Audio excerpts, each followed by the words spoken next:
Welcome. Today we shall be continuing our reading on the Book of Tea and Herbs. Last time I was here, I was unable to finish the Dragonwell section. So today we shall be continuing from the whole Dragonwell section. Let's start there. This is on page 78 and chapter 4, Dragonwell.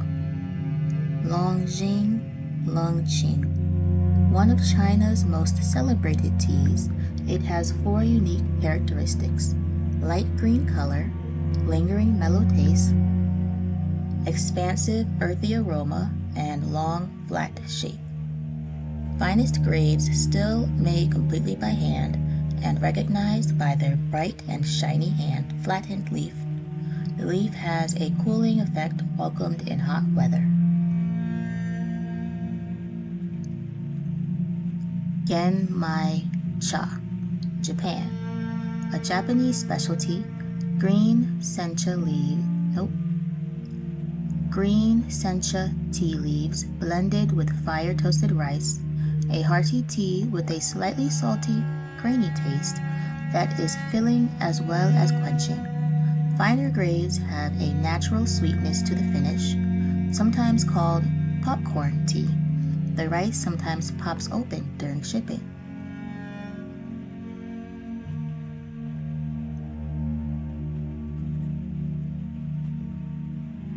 Gu Shang Mao Chiang, Guzhangmaojian,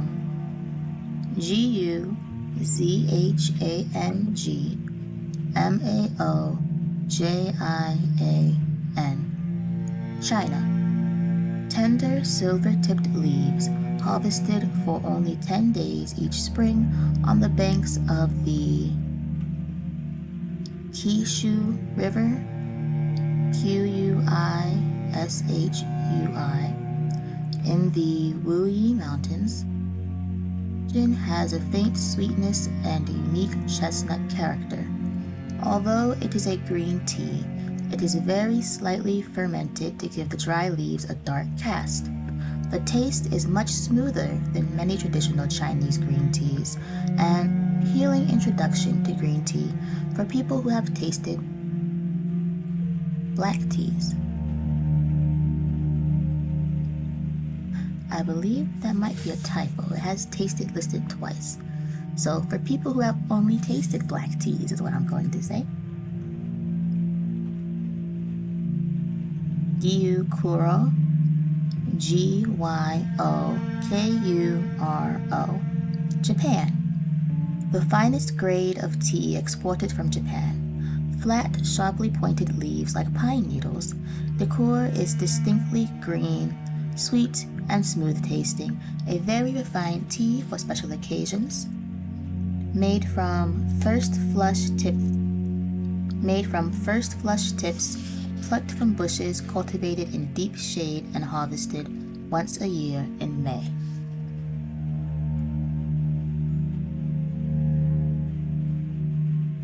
Hojicha, Japan. A large, flat, unrolled leaf that is oven roasted after manufacture to produce an earthy aroma and nutty flavor. Robust greeting, subtle finish, low in caffeine, reputed to have restorative qualities. Matcha, Japan. A powdered leaf that is dissolved in water rather than infused yields a bright green beverage. Matcha means liquid jade in Japanese. This is the tea traditionally used in Japanese tea ceremony. It is whisked with boiling water in a bowl to create a frothy, nourishing beverage that, like all Japanese teas, is rich in vitamin C. Finest grades are sweet and smooth, with no hint of bitterness, often associated with green teas.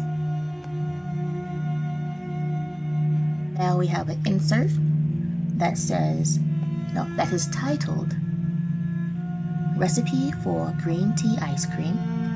Soften 1 pint of vanilla ice cream slightly, add 1 to 1.5 teaspoons matcha, beat the mixture until it is well blended, freeze until firm, mix 1 pint.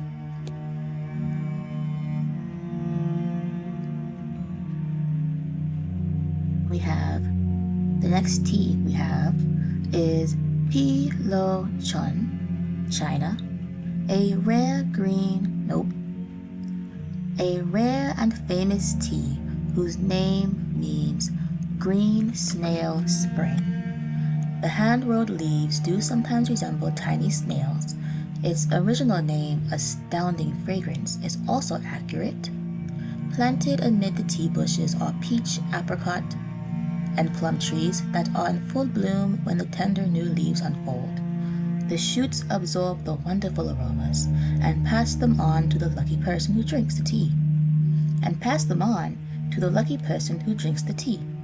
Only the bud and the single leaf are plucked, and rolling must be done with great skill to produce the desired snail shape.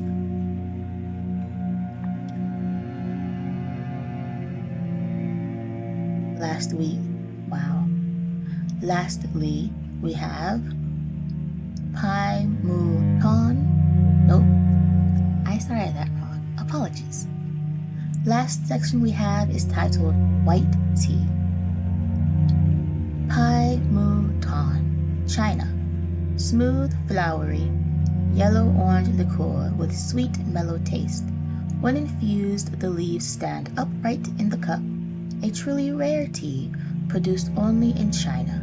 It is neither rolled nor fermented, only steamed, and is made from buds of a special bush known as Big White, sometimes blended with buds of the Shui Xian white tea plant, SHUIHSIEN.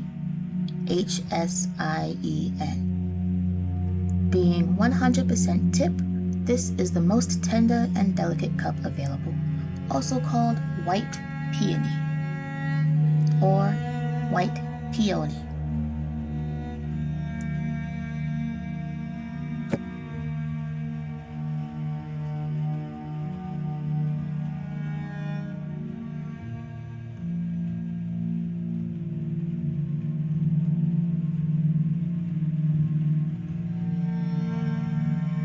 Now we have an insert titled How to Read Tea Leaves. I'm going to turn myself down a little bit. See how that does.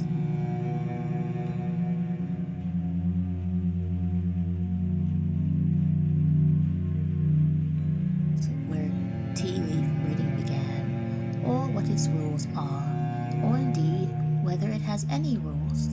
It is a practice that is enjoyed in many cultures. Number 1.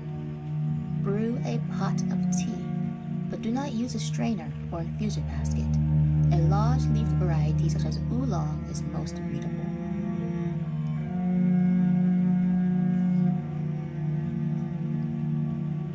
Step 2.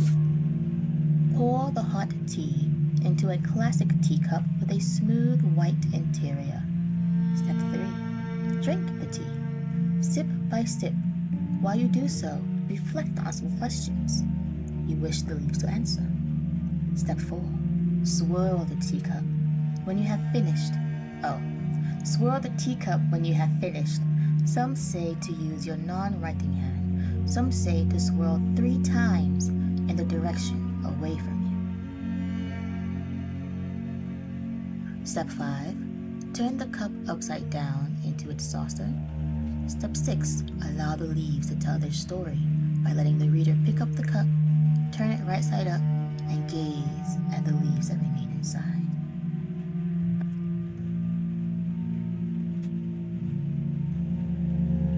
Leaves nearest the rim relate to the near future. Those farther down describe the more distant future. Those at the bottom represent the very distant future. The handle of the cup represents the subject of the reading, its relationship The position of the leaves indicates one's relationship to the events or persons described by the leaves. First impressions are important. They suggest an answer to the question the subject was thinking about while drinking the tea. And lastly, many leaves in the cup indicate a full, rich life. One leaf stuck on the side foretells the arrival of a stranger.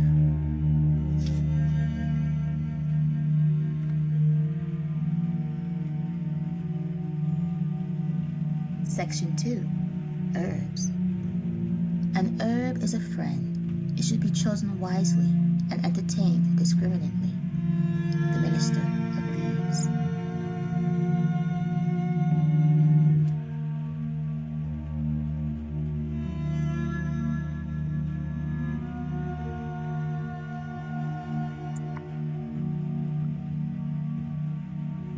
Okay.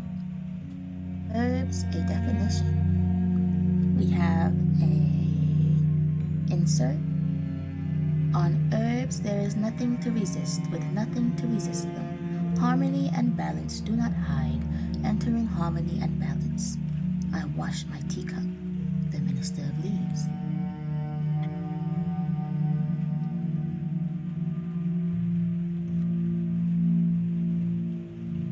Any introduction to herbs must begin with this riddle. What is an herb? A classical definition is plants that lack woody stems and whose leaves, stems, and flowers have aromatic or medicinal properties. Yet some flowers, for example saffron, are called spices, not herbs, and the definition of herb is frequently stretched to include roots, for example ginseng and licorice, bulbs such as garlic, succulents like aloe, and certain woody trees, such as birch and white willow, whose bark was used in traditional medicines. So here is our own slightly subjective definition. Herbs are plants that serve human beings for the ability to lift our spirits, season our food, dye our fabrics, heal our ailments, and mend our wounds. Of course, not all herbs are so congenial. Nature's harvest includes many forms of poison, from mildly sedative to dramatically fatal. Hemlock, henbane, mandrake, and belladonna are but a few of the witches' herbs known through the centuries for their power to paralyze and kill. The humblest plants often are the most benign, while the showiest are sometimes the most dangerous.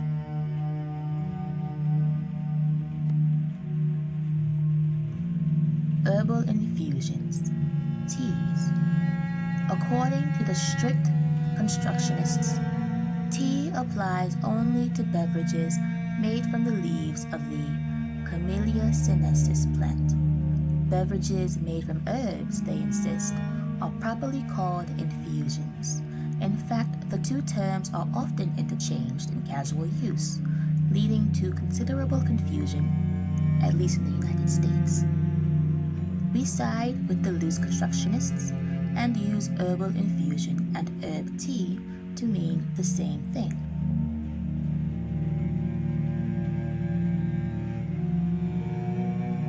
There are several categories of herbal preparations.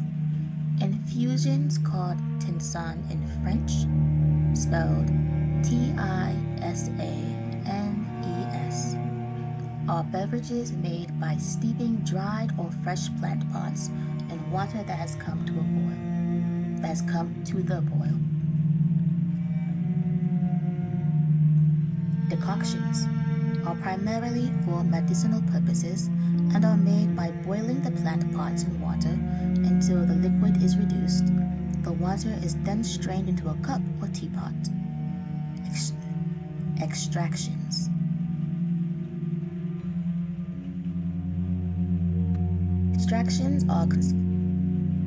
Extractions are concentrated preparations made by evaporating the liquid, such as water, alcohol, or ether, in which a plant has been boiled. Extracts are generally not used for teas. Tinctures are potent medicinal extracts of plant and alcohol, or a mixture of alcohol and water. The herbs steep for as long as 2 weeks, and the solution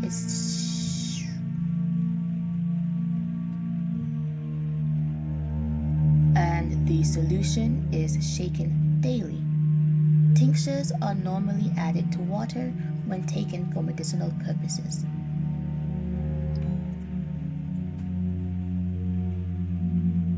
Hot or iced herbal infusions are often desired as caffeine-free alternatives to tea, coffee, or cocoa. However, several herbs, among them mate, guarana, kola nuts, ephedra, and gotu kola, in fact, contain caffeine or other stimulants. I have not heard the last two, so I'm going to spell them. Ephedra is spelled E-P-H-E-D-R-A, and gotu kola is spelled G-O-T-U-K-O-L-A.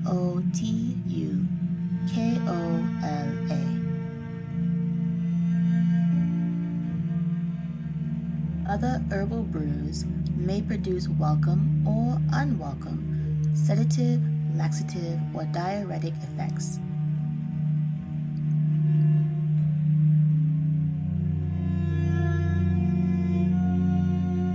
How herbal teas developed. Over the centuries, through countless experiments, people have found ways to derive the most pleasure and benefit from herbs. Usually, that meant blending them, although some people prefer single herbs flavor alone. Most enjoy the synergistic effect of several in a blend.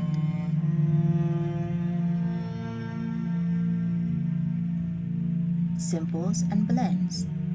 That said, the first herbal teas were almost certainly made from one herb at a time. A single herb was known as a simple. The process of experimenting with it was called simpling. Simpling, S-I-M-P-L-I-G,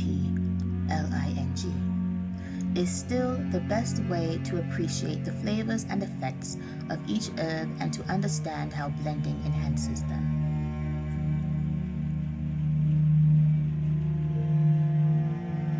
Some herbs, such as chamomile or peppermint, are frequently enjoyed in their unblended forms. Others, such as valerian and golden seal, have a bitter taste, best disguised by the addition of other herbs and spices. Certain combinations blended so happily that they are classics. Linden blossoms and peppermint, for instance, or rose hips and hibiscus.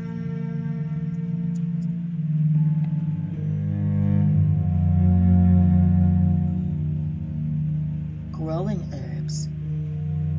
Every common herb and many not so common ones grew wild at one time in the past. Some still do, and some only seem to, as anyone who has tried to clear out a mint patch from a garden will attest. Today, the herbs used in infusions are usually grown in one of three ways: from a windowsill or backyard garden, from a commercial plot, or collected in the wild, wildcrafted.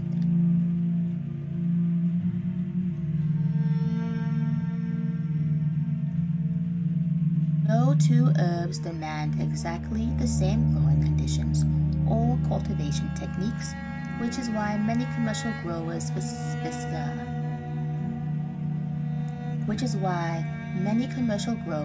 specialize in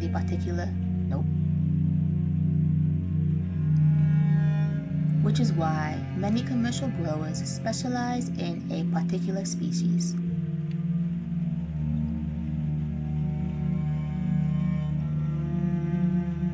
Wildcrafted herbs. Many important herbs are still wild-crafted or gathered from wild habitats all over the world. The flowers of the linden tree, Tilia cordata, spelled Tiliacorda,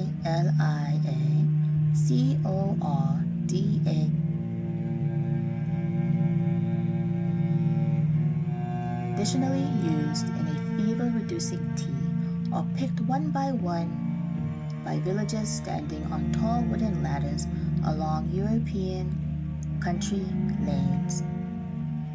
In North America, ginseng was wild-crafted to virtual extinction in the 19th and early 20th centuries. It is now cultivated commercially. However, the tradition of wild-crafting in the United States lives on in the Ozark Mountains and other rural areas.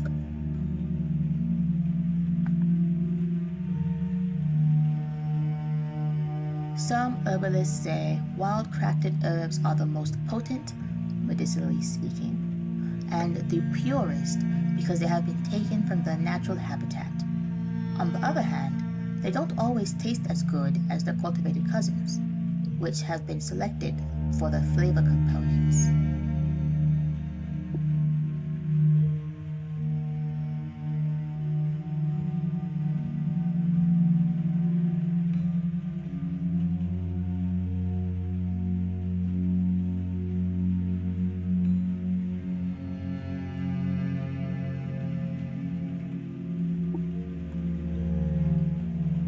How to make herbal infusions.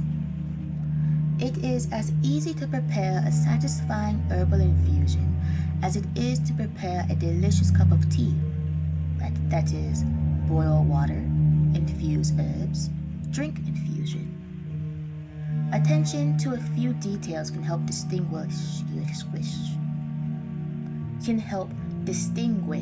a merely pleasant cup from a truly exceptional one. Use cold, fresh, no, that's not how that's worded. Use fresh, cold water. The purer, the better tasting the water. Nope, not how that's worded. Excuse me, let me go back.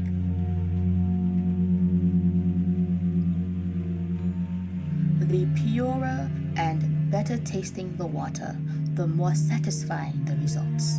Experiment with tap, filtered and bottled waters if you are interested in finding the best alternative. Fill a kettle with water and bring it to a rolling boil. Use full leaf herbs. Leaves and flowers release their essences most fully when they are preserved in their entirety. Pulverized herbs in tea bags can't compare when the herbs are very finely cut. Their essential oils, which are responsible for fragrance and taste, evaporate quickly. Infusers are easy to use and a far superior alternative to tea bags.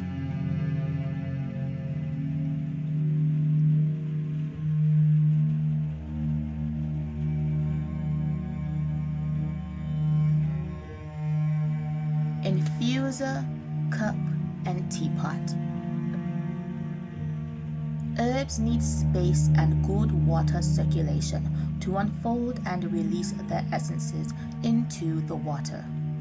For infusing, choose a bamboo, plastic, or wire mesh basket that can be dipped into a single cup, or try a ceramic infusion basket that fits into the top of a mug or within a teapot. Avoid perforated stainless steel balls. They do not allow sufficient water flow or leaf expansion.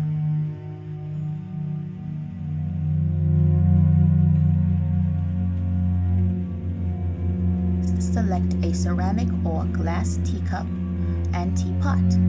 Metal pots can impart a metallic flavor to the herbs and may sometimes even leach undesirable minerals into the infusion.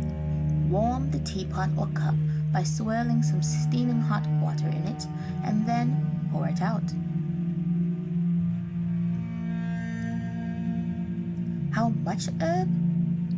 1 rounded teaspoon of dried herb per cup, 1.5 to 2 grams, is usually sufficient. Some blends are naturally stronger than others, so experiment. How long to steep? About 5 minutes, more or less depending on your preference. When first sampling a new herb or blend, taste it at intervals to determine the desired strength.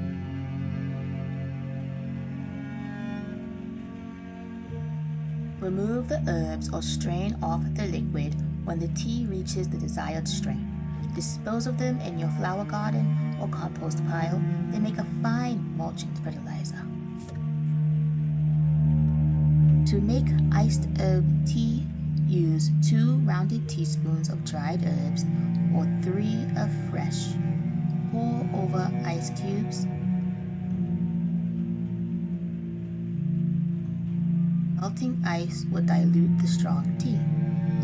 You may also make a regular strength hot infusion and chill it in the refrigerator.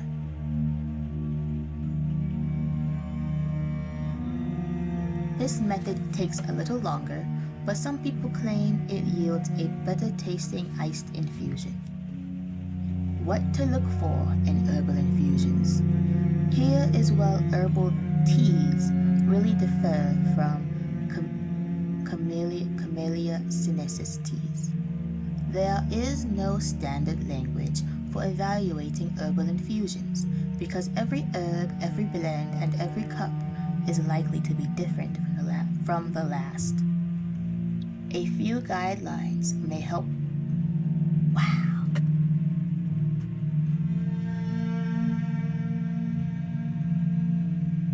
A few guidelines may be helpful, but as usual, let your own taste be your guide. Body. The body of the tea is the base that carries the flavor notes.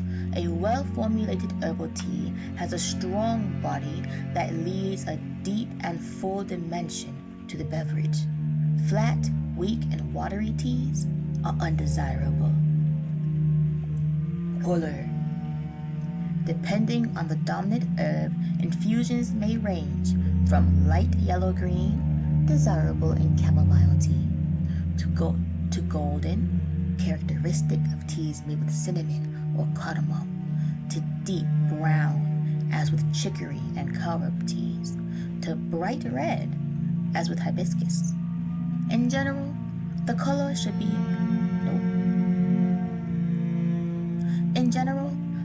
should appeal to the eye and associate pleasantly with the flavor, body, and fragrance of the beverage.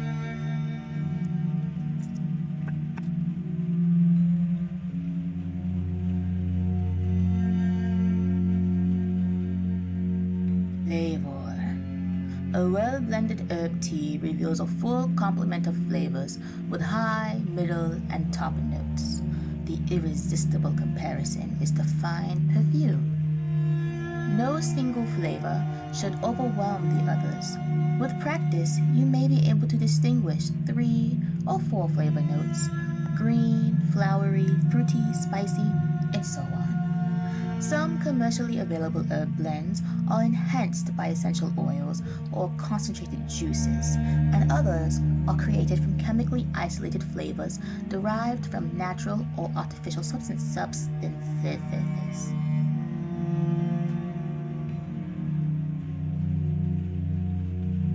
From natural or artificial substances.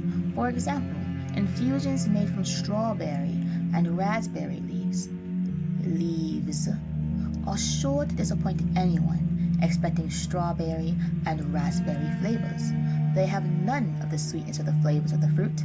Essential oils and concentrates from fruits, herbs, and spices, as well as highly engineered derivatives created in a laboratory, are often added to enhance the flavor and satisfy the expectations of the sipper. Now we have an insert from the U.S. Food and Drug Administration. Natural versus artificial. Natural flavor and flavoring is defined as the essential oil or other extract of a spice, fruit, vegetable, edible yeast, herb, bark, bud, root, leaf, meat, seafood, poultry, eggs, or dairy product whose significant function in food is flavoring rather than nutritional. Artificial flavor and flavoring. Any substance used to impart flavor to food that is not derived from the above list.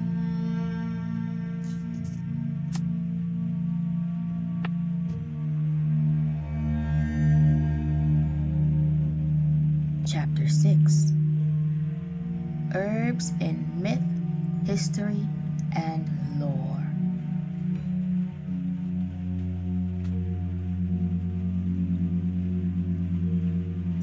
Who knows how humans first came to know which herbs were good to eat and which had healing properties?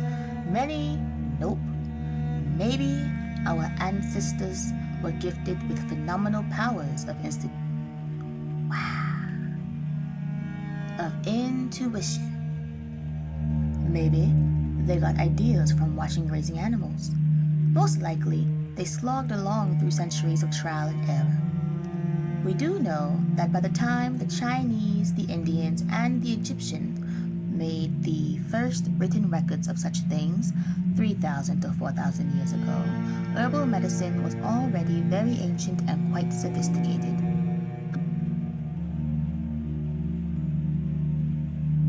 Herbals. So sophisticated, in fact, that all three cultures left confident, detailed descriptions of the herbs they knew and used. So did later cultures, including the Romans, the British, and the Americans. These books, sometimes organized like encyclopedias, are known as herbals. Herbals not only tell how people of a certain place and time used herbs for cooking, medicine, and cosmetics, they also revealed much about the culture's worldview, because they tended to be written for lay people. They often reflected folk beliefs as well as the scientific dogma of the day. It's tempting to smile at these works. They take themselves terribly seriously, and many of their theories now seem far-fetched or even dangerous.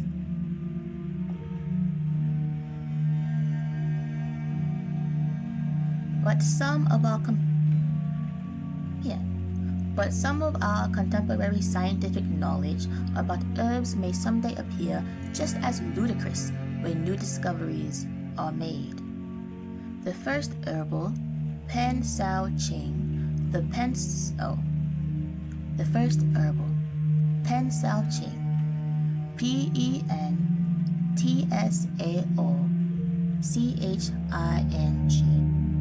The Pen Sao Ching is real, but the story of its origins is mythical.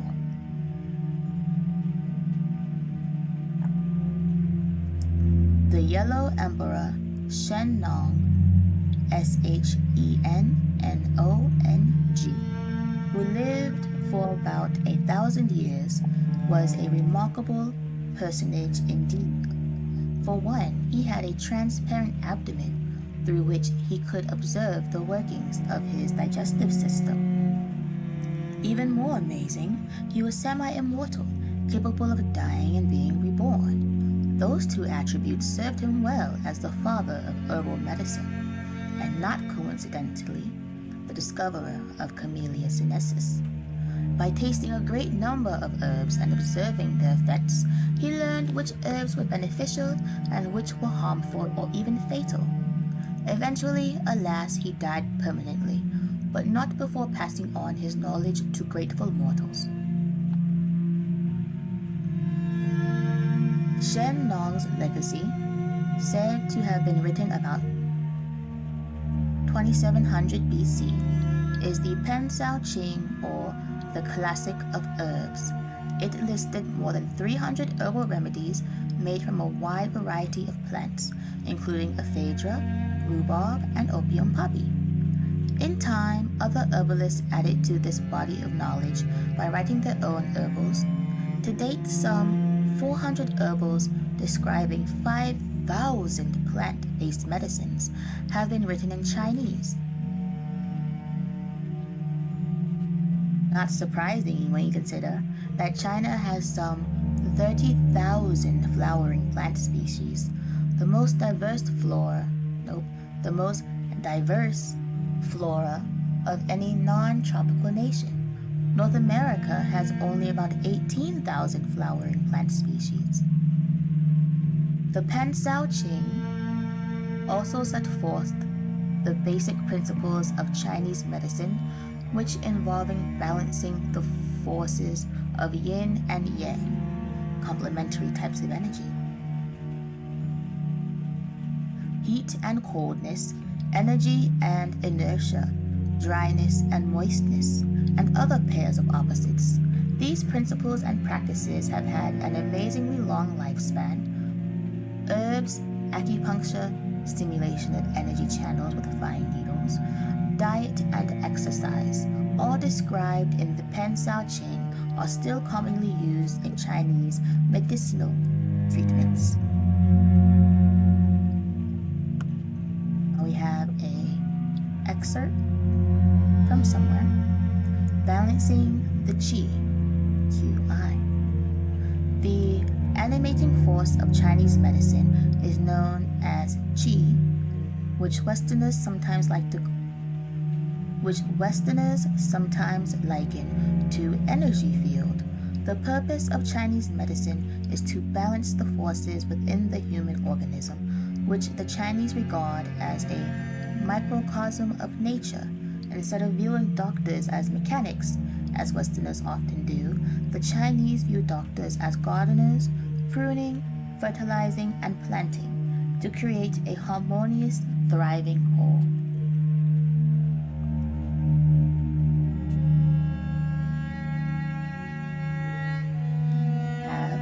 The herbal of the Hindu gods. 4,500 years ago, according to Indian legend, the Hindu gods instructed the first human physicians in Ayurveda, Ayurveda, the science of life. Their lessons were compiled in ancient texts called Vedas, Vedas. One of those texts, the Rig Veda, contains formulas for medicines combining 67 herbs, including ginger, cinnamon, senna, serpentwood, the source of the modern anti-asthmatic medicine Reserpine, and garlic, with which ancient Ayurvedic healers claim to have successfully treated leprosy.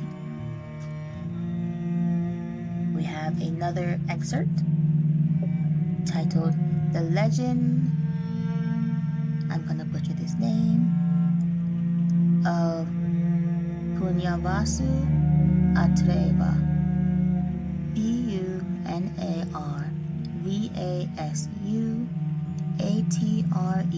Atreya. A disciple of Punyavasu Atreya, founder of India's first medical school, studied for 7 years with the master. At the end of that time, he asked Atreya when he would complete his training. "Go out into the countryside," said Atreya, "and bring back all the plants that have no medicinal use." The student eagerly set out, but returned empty-handed after several days. "I could not find a plant without healing power," he told his teacher sadly. Satisfied, Atreya told him, "Go, you are now ready to be a physician."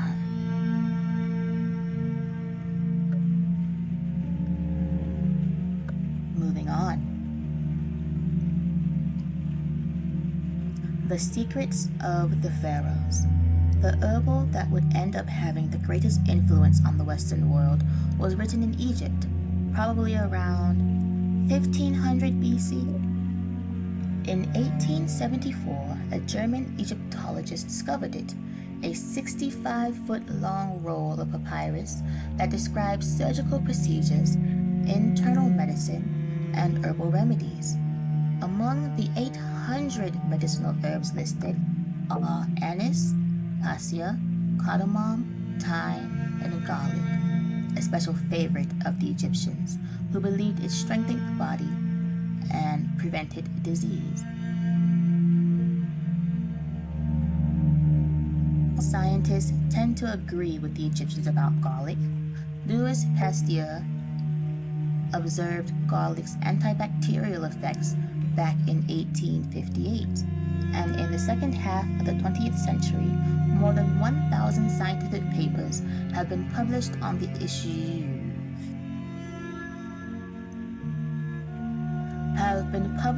The uses of garlic to fight infection, reduce blood pressure, and lower blood cholesterol. Latin lore.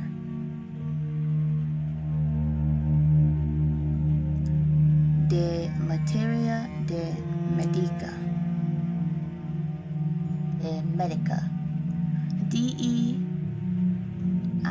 I said none of that right. I'm going to spell it instead and then move on. DEMATERIA MEDICA.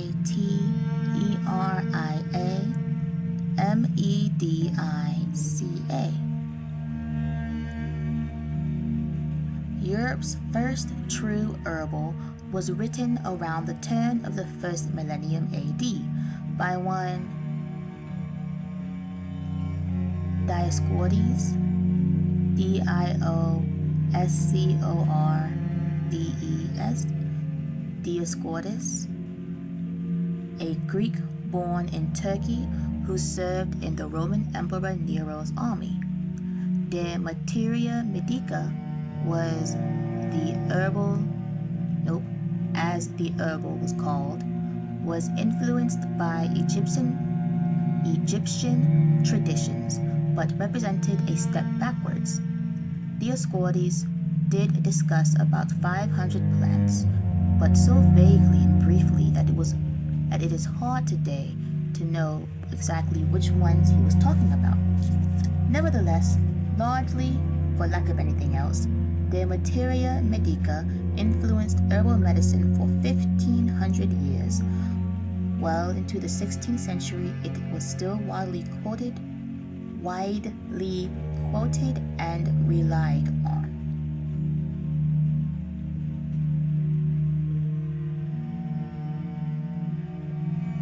We have a separate section to read now. The language of herbs, derivations and definitions of some words often seen in herbals. Angelica, once believed to have angelic or heavenly powers, it is one of the very few herbs nearly always referred to by its Latin rather than a common name. Chamomile, from the Greek words meaning ground apple, a reference to the herb's fragrance and flavor. Digitalis, the Latin name for foxglove, means of the finger because the plant powers, that is not right.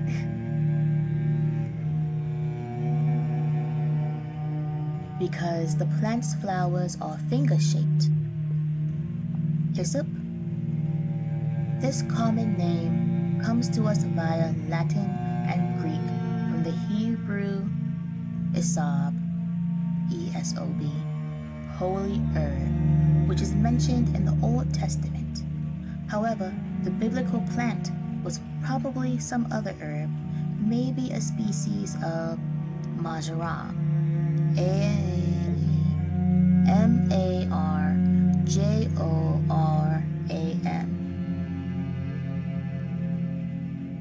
Officinalis, as the second half of a Latin name, for example, Salvia officinalis, indicates that the herb was once an official medicine.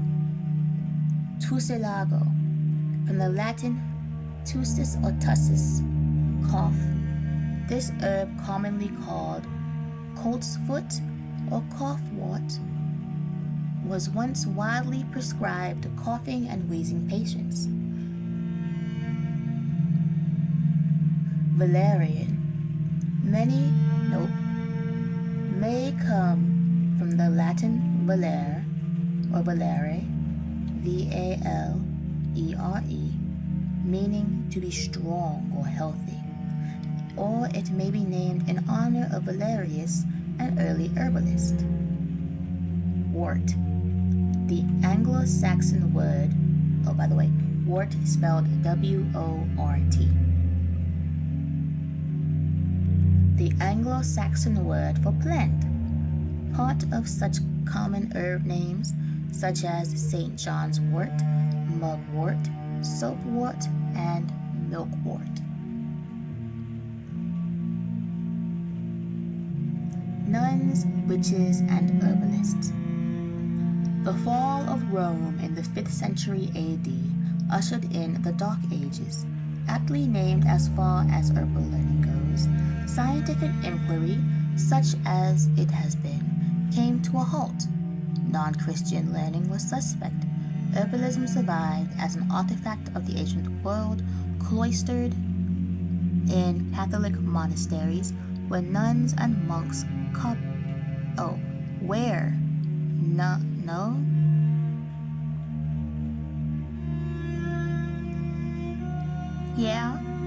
where nuns and monks copied the ancient texts and grew psychic gardens containing plants that could be used in teas and remedies. Folk herbalists, meanwhile, did what folk herbalists had always done. They treated diseases with plants as best they could. Illiteracy was rampant, so the oral tradition prevailed, but occasionally a sympathetic cleric would be moved to write down some local superstitions, usually without comment or criticism. Walafrid Strabo, Walahfrid Strabo,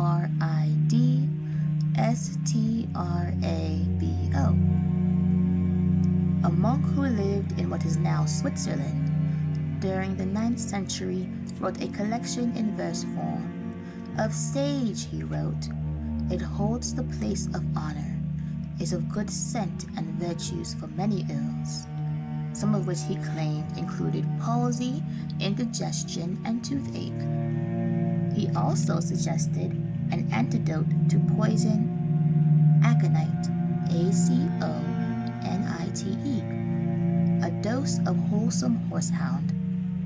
That would be the same innocuous horsehound familiar to us in throat lozenges.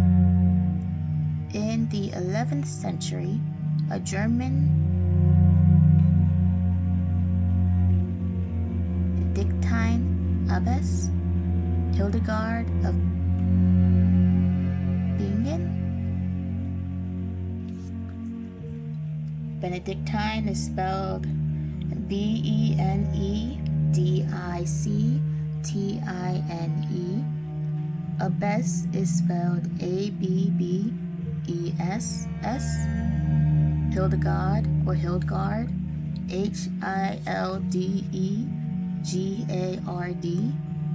And Bingen or Bingen is BINGEN.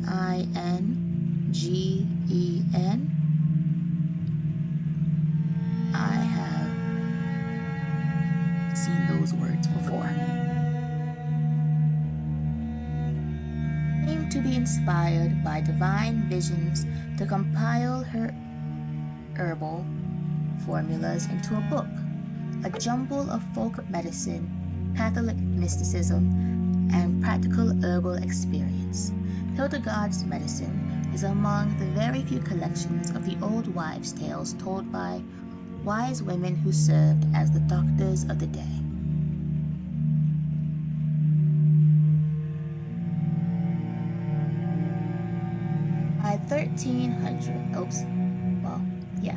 By 1300, similar wise women, a literal meaning of which, were being burned at the stake throughout Europe. As practitioners of herbal medicine, they were regarded by the church as confederates of the devil, healing Healing preparations were condemned as sinister poisons and aphrodisiacs. The doctrine of signatures. The Renaissance was a golden age of official herbal medicine. Hundreds of herbals were produced. No, that is not what that says.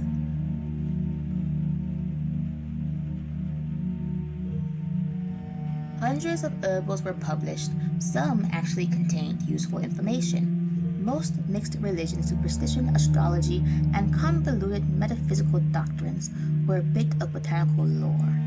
The most particular dogma of the age was the doctrine of signatures.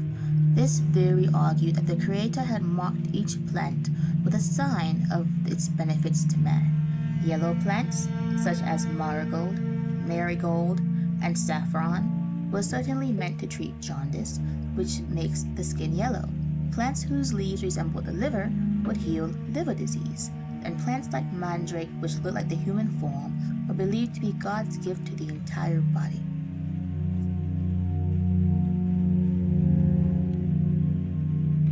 Trade routes. Such fanciful notions as the doctrine of signatures were about to meet their demise. Travel and exploration proved their downfall. The Crusades of the 11th through 13th centuries did more than introduce a new kind of religious war. They also introduced Europeans to the comparatively sophisticated medicinal practices of the Middle East and the Arab and Persian worlds. There had been no Dark Ages. Greek and Roman medicine had been preserved. Studied and further developed. In addition, the Near Eastern countries had their own indigenous herbs, exotic and promising to European eyes. Later journeys encouraged further exchange of ideas and medicines.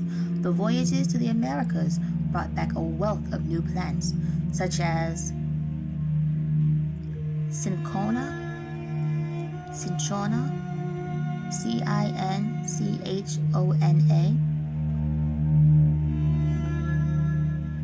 the Peruvian bark that yields the malaria drug quinine, quinine, Traveling in the opposite direction, 16th century Dutch explorers brought sage to the Chinese, who became so enamored of sage tea that they gladly traded 3 pounds of their own tea for 1 pound of dried sage. Sage tea was also drunk by 18th century American patriots boycotting English tea imports. It was recommended by American doctors as late as the 1920s as a gargle for sore throats.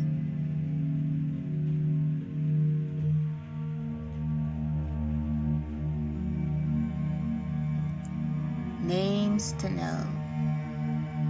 Most likely these will be butchered. Apologies. Nicholas Culpeper. Culpeper is spelled Culpepper. Puritan herbalist and astrology buff, wrote the extraordinarily influential and highly unreliable Complete Herbal and English Physician in 1652, never since out of print. The first translation of Latin medical knowledge into English also touted folk remedies of English country people. Mrs. Maud Greve, I'm not trying to spell how to say that. It is spelled, her name is spelled Grieve.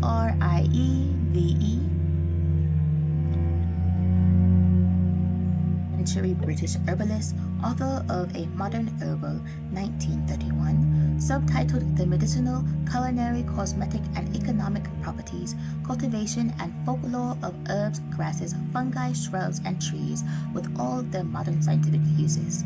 In 2 volumes, includes detailed descriptions of more than 800 plants. And we have an excerpt from her book, if I am reading this properly. Yes, we have an excerpt from her book. It says aconite, ACONITE, Some species of aconite were well known to the ancients as deadly poisons. It was said to be the invention of Hecate from the foam of Cerberus, and it was a species of aconite that entered into the poison which the old men of the island of Ceos, Ceos, were condemned to drink when they became infirmed and no longer of use to the state. Aconite is also supposed to have been the poison that formed the cup which Medea prepared for Theseus. Herbs in the Americas. Unlike the Egyptians and the Chinese, the Indians of North and South America did not write herbals. Nevertheless, by the time of the European conquests, they had clearly honed their skills. Spanish observers in the 16th century noted that the Nahuas, Nahuas, of Mexico had a well-developed medical system, and Cotton Mather, Mather, the Puritan minister and doctor, wrote in the late 17th century that North American Indian healers produced many cures that are truly stupendous. Among the herbs the indigenous Americans introduced to Europeans are some plants still used medicinally in one form or another. Black cohosh for menstrual pain and difficult childbirth, echinacea for colds and infections, slippery elm for sore throats. The Cherokees used golden seal to treat arrow wounds. The Aztecs used wild yams and poultices for boils. Poultices. The Shoshones, Shoshones, made a tea from lobelia leaves to induce vomiting.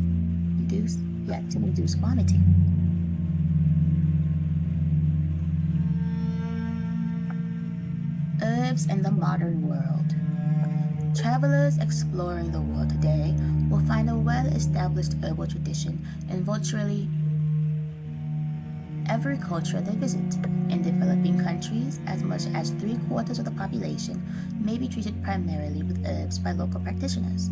In Europe, where doctors often prescribe herbal extracts and homeopathic remedies, herbal medicines are sold in pharmacies or chemist shops alongside modern pharmaceuticals, and in the United States, herbalism is being embraced by people as various as New Age seekers and elderly arthritis sufferers.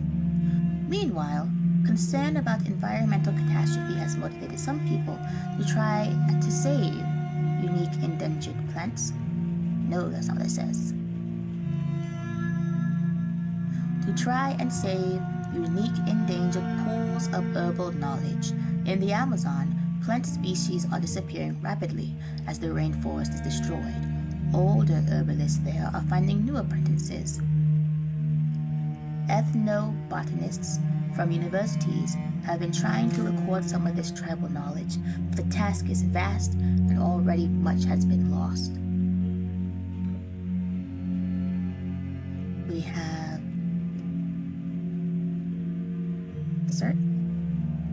titled Herbs and Homeopathy. Homeopathy is a paradox. It uses minute doses of plant extracts to cure those disease symptoms that the same plant produces in large doses. First formulated in 1810 by a devoutly religious German physician, Samuel Hahnemann, Hahnemann, homeopathy differed dramatically from the prevailing medical methods, which depended on huge doses of powerful substances such as mercury and poisonous herbs, as well as radical surgery and bloodletting. One of the first homeopathic experiments involved quinine, which caused fevers in healthy people and cured people with malaria. Homeopathy derives from the law of similars. Like cures like. It is widely practiced in many countries, including England, France, Greece, India, and Sri Lanka.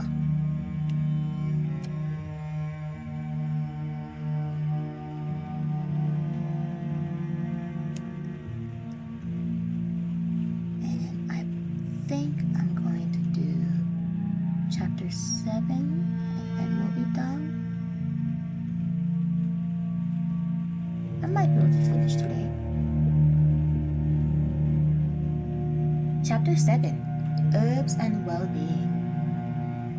Actually, I'm going to adjust my light for a moment, and then I will be back. So 1 moment, please.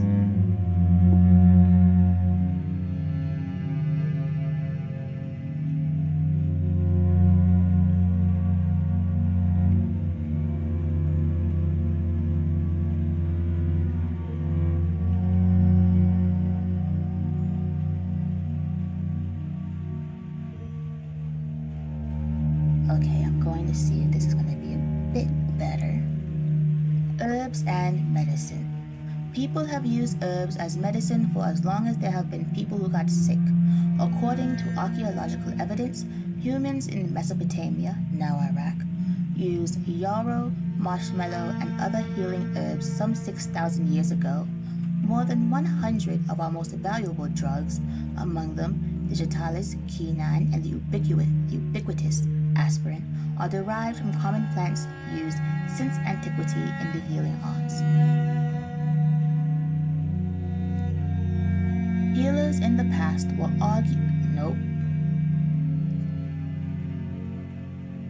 Healers in the past were hardly infallible.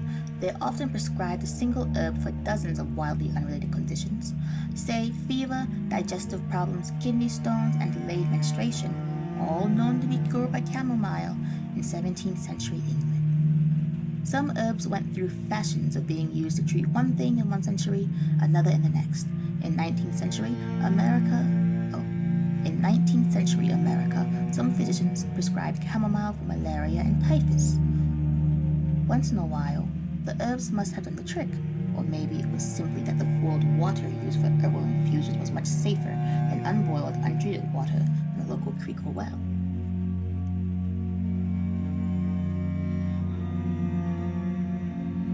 And sometimes an herb acquired a consistent reputation in diverse cultures and many eras for successfully treating one malady in particular. In cases such as this, even modern science became interested. The poppy yields its secrets.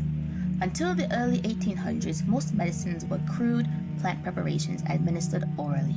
Leaves, flowers, roots, and barks, or teas made from them. Doses were difficult to standardize, and patients had no way of knowing whether a particular plant preparation was in fact what it was supposed to be.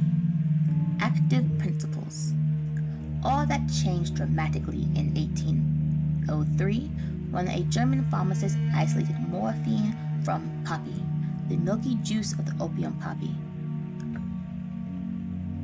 I said that totally wrong. When a German pharmacist isolated morphine from opium, the milky juice of the opium poppy, for the first time physicians could give exact doses of the medicinally potent part of the plant, its active principle. Throughout the 19th century, scientists hunted for other active principles. By 1870, they had isolated caffeine from coffee, quinine from cinchona, cinchona, cocaine from coca, and many other drugs from their plant sources. For all its benefits, this approach had serious drawbacks. There is a lot more to a plant than its active principle, itself quite complicated. Opium, for example, contains 22 chemical compounds. Morphine is the dominant one, but not the only active principle. Whole herbs are safer. Whole herbs or herbal infusions tend to be milder in effect than the drug refined from them. And they are generally safer. Digitalis leaves, which was a standard remedy for dropsy, congenital heart failure, until the 1920s, contains a built-in safeguard. If you take too much, you get sick to your stomach. When digitoxin was extracted from digitalis, doctors stopped using the whole leaf. Now, patients who overdose don't simply get queasy, they develop dangerous heart irregularities. It seems the more isolated the components of the plant what? Oh, let me try that again. It seems the more isolated the components of the plant one uses, the more dangerous the potential side effects. We sing ginseng. Ailment, and it is likely that ginseng has been touted, T-O-U-T-E-D, as its cure. The nabi root has been prescribed at various times for colds, coughs, depression, impotence, menstrual problems, arthritis, memory improvement, diabetes, high blood cholesterol, and cancer. It has also been assailed as a hoax and a fraud. Aye, that's a new one. The truth probably lies somewhere in between. The ancient Chinese called ginseng Genshen, Genshen, meaning man root, because to some eyes it resembled a human form. If it looked like a man, the theory went, it must be beneficial for the ills of man. Its most popular use has always been as a whole body tonic. The legendary emperor Shen Nong claimed that continuous use leads to longevity. It enjoys an unsubstantiated reputation as an aphrodisiac, perhaps also because of its appearance. Ginseng's fame spread far beyond Asia in the English century, and it was glorified with the Latin name Panax, meaning panacea or cure-all.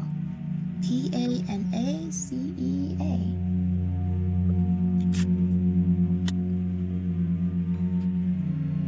There are actually 3 kinds of ginseng: Chinese, which is the same as Korean, American, and Siberian.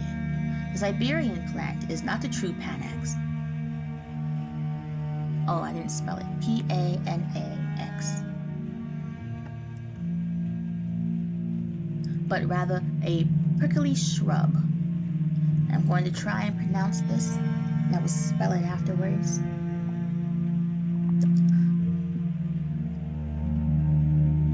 Eleutherococcus senticosus. Eleutherococcus is spelled E-L-E-U-T-H-E-R-O-C-O-C-U-S. Senticosus is spelled S-E-N-T-I-C-O-U-S. Nope. S-E-N-T-I-C-O-S-U-S. Belonging to the same botanical family as Panax. American ginseng was first discovered by a French explorer in 1704 and enjoyed a boom throughout the colonial period. It is now a commercial crop in Wisconsin. Since the 1960s, most of the research into ginseng has been done in Russia, China, and the United States. One Russian study reported that ginseng stimulates the immune system.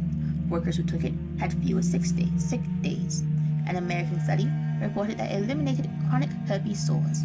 They came back when treatment ceased, and both Russian and Chinese researchers have claimed some success in treating cancer patients with ginseng-based remedies. Modern medicines derived from plants. Aspirin.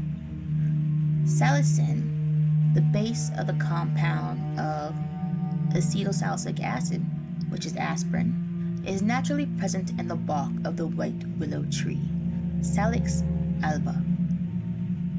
found in many regions of the world.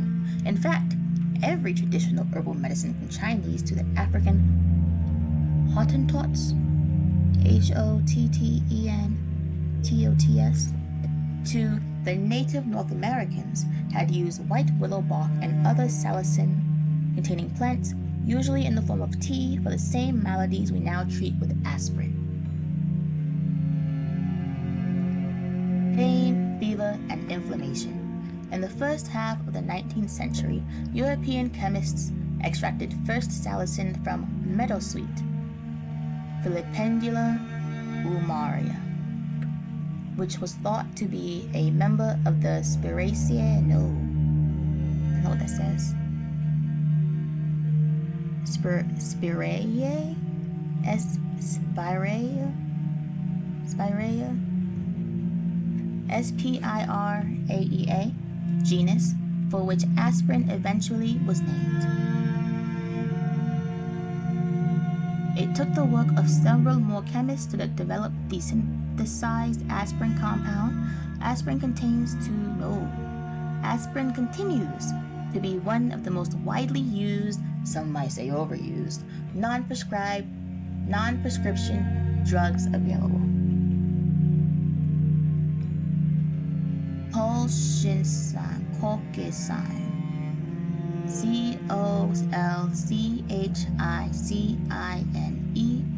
The ancient Egyptians treated gout with the bulbs and seeds of the autumn crocus, Coquicum autumnale. The funny thing is I took Latin and I still can't pronounce any of these words. Colchicumautumnale.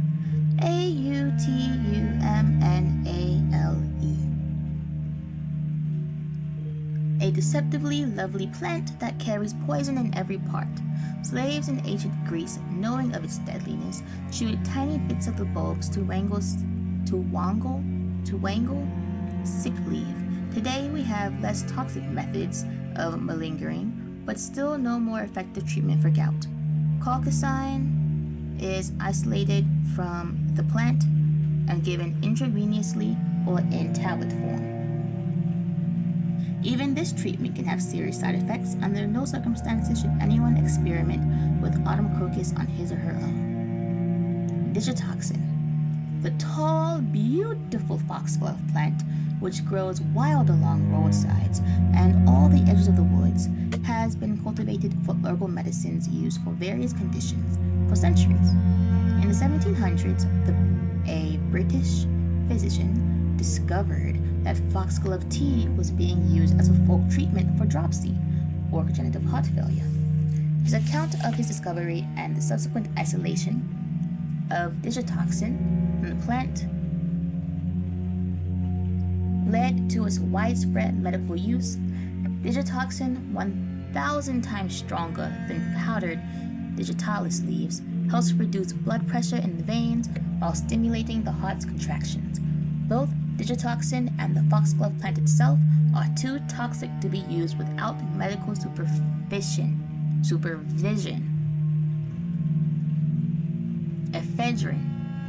Ephedra has been used for more than 5,000 years in China, where it is called mahuang, Mahuang. The entire plant contains ephedrine, a potent stimulant and relaxant of bronchial smooth tissue. It's used as a decongestant and asthma drug. Ephedrine was isolated from ephedra by Chinese researchers in the early 20th century. It is the fed in over-the-counter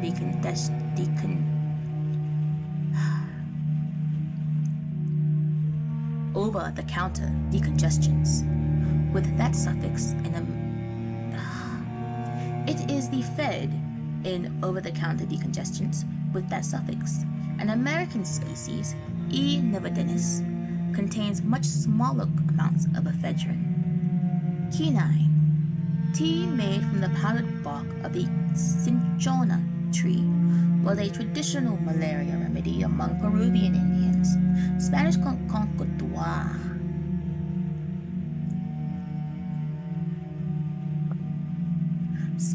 conquerors took the medicine back with them to Europe in the 17th century when malaria was a global scourge.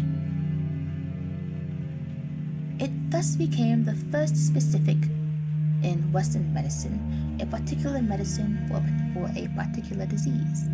Quinine, isolated from the bark in the mid-19th century, was both used as a preventative and a treatment for malaria well into the 20th century, when synthetic malaria drugs were developed.